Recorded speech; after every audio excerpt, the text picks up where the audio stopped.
ஆளுமைமிக்க அரசியல்வாதியாக pure politics பயிற்சி பட்டறை நேரடி இணைய வழி வகுப்புகள் உங்கள் சீட்டிற்கு முந்துங்கள் 7338824242.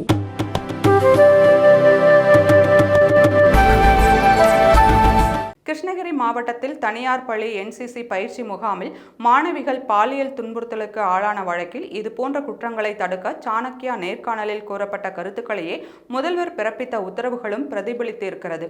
கிருஷ்ணகிரி மாவட்டம் கந்திக்குப்பத்தில் தனியார் பள்ளியில் நடந்த என்சிசி முகாமில் போலி என்சிசி ஆசிரியர் சிவராமன் தனக்கு பாலியல் தொல்லை கொடுத்ததாக ஒரு மாணவி தனது பெற்றோரிடம் கூறினார். இதை கேட்டு அதிர்ச்சியடைந்த பெற்றோர் காவல் நிலையத்தில் புகார் அளித்தனர். இந்த வழக்கில் சிவராமன் தலைமறைவான நிலையில் தலைமை ஆசிரியர் உள்ளிட்ட 7 பேரை போலீசார் கைது செய்தனர். இதையடுத்து நாம் தமிழர் கட்சியின் நிர்வாகியான சிவராமன் அக்கட்சியில் இருந்து நீக்கப்பட்டார்.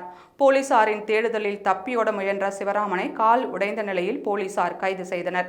இந்த வழக்கை தேசிய மகளிர் ஆணையம் தாமாக முன்வந்து விசாரணைக்கு எடுத்துள்ளது.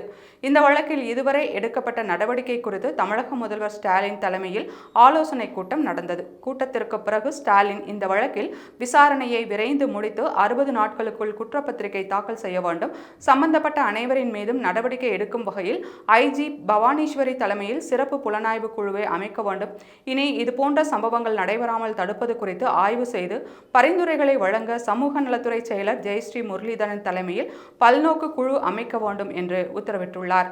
இதுபோன்ற குற்றங்களை தடுக்க என்ன நடவடிக்கை எடுக்க வேண்டும் என சாணக்கியா தலைமை செய்தி ஆசிரியர் ரங்கராஜ் பாண்டே நேற்றே கூறியிருந்தார்.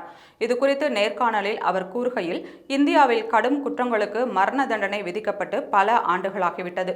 மரண தண்டனை விதிக்கப்பட்டாலும் அது நாளடைவில் ஆயுள் தண்டனையாக குறைக்கப்படுகிறது.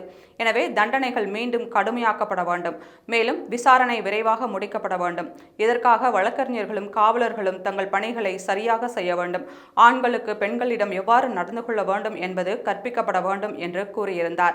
இதே கருத்தை வலியுறுத்தும் வகையில் இப்போது முதல்வரும் உத்தரவு பிறப்பித்துள்ளார். கொல்கத்தா மருத்துவருக்கு நடந்ததில் ஜீரணிக்க முடியாததுன்ற கடும் தண்டனை, உச்சபட்ச தண்டனை, அவர்கள் விடுதலை செய்யப்பட்டிருக்க கூடாது, பட்டுவிடக்கூடாதுன்ற ஏற்கனவே பல வழக்குகளில் பல காரணங்களில் விடுதலை செய்யப்பட்ட மாதிரி இதில் விடுதலை செய்யப்படக்கூடாதுன்ற அதில் எனக்கு குழப்பமே இல்லை.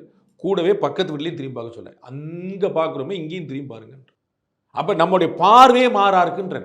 அவங்களுக்கு 15 நாளில் பெயில், அவங்களுக்கு அப்புறம் விசாரணை வருஷக்கணக்காக போய்கிட்டே இருக்கும், வாய்தா போயிட்டு இருக்கும். அப்போ இனார்டினன்ட் டிலே அப்படின்னு நீதிமன்றம் அப்புறம் வரும். அப்புறம் ஒரு நாள் விடுதலை பண்ணிடுவாங்க. ஒரு பாலியல் வன்முறை மட்டுமில்ல, கொலை கொள்ளை வழக்குகள்லேயே கிட்டத்தட்ட ஒரு 70% வழக்குகளில் உச்ச நீதிமன்றம் வரைக்கும் ரொம்ப விடுதலை ஆயிடுது. 100 கொலை நடந்தால் 70 கொலை 30 கொலை தான் தண்டனையே கிடைக்குது. அப்போ உங்களுக்கு என்ன, யாருக்கு எப்படி எது அதிகமாக இருக்கணும்? 70% தண்டனை, 30% விடுதலை இருந்தால் மன்னிச்சு விடலாம். அது ஏற்க முடியாது. 100% தான் இருக்கணும். அதான் நம்ம ஏற்க முடியாது.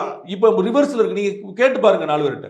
அப்போ இந்த செய்கிறவங்களுக்கு ஒரு துணிச்சல் வருதா இல்லையா, பார்த்துக்கலாம்டா அப்படின்னு. நீதிமன்ற நடவடிக்கைகள் வரைக்கும் அதில் தெளிவு வரணுன்ற, அதில் விரைவு வரணுன்ற, கடலும் கொண்டு வந்துடணும்.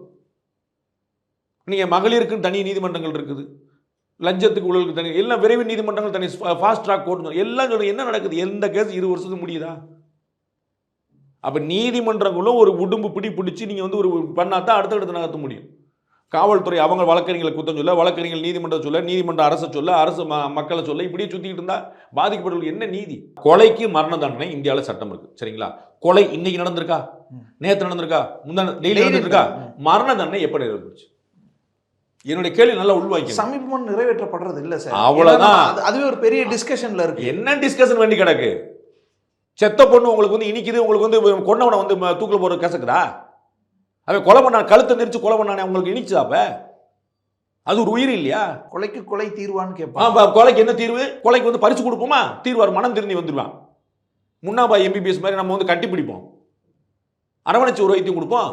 ஐயோ கொலை பண்ணிட்டேப்பா, உனக்கு தெரியவே இல்லைப்பா, அப்படி பண்ணக்கூடாப்பா அப்படின்னு விடணும்னு சொல்லி வெளியே விட்டுருக்கீங்கன்ற சார். மரண தண்டனையே ஆயுள் தண்டனையா குறைக்கிறீங்க, ஆயுள் தண்டனை நடுவில் விட்டுறீங்க, 70% ஆட்கள் தண்டிக்கிறது இல்லை. என்ன சார் செய்யறீங்கன்னு சொல்லுங்க. உங்க மனித உரிமை எங்க வேலை செய்யுது? டிஸ்கஷன் ஓடுது வேர்ல்டு வைடு. எங்க எதை நோக்கி ஓடுன்னு சொல்லுங்க. பூரா வெளியே விடுறதா? ஸோ தண்டனைகளை கடுமையாக்குறதும் நிறைவேற்றுறதும் அதுவும் ஒரு தீர்வு. நான் சொன்னது காது கொடுத்துவாங்க. ஆண்களுக்கு சொல்லித்தரணும், நீதித்துறை விசாரணை வேகமாடுத்தணும், வழக்கறிஞர்கள் ஒத்துழைக்கணும், காவல்துறை கண்காணிக்க, எல்லாமே தான் சொல்றேன். என்ன கிறுக்கா பிடிச்சிருக்கு செஞ்சா உடனே சரி அப்படின்னு சொல்றதுக்கு யாருமே அவங்களுடைய வேலையை செய்யாம நாடு சுபிச்சு எப்படி நடக்கும்?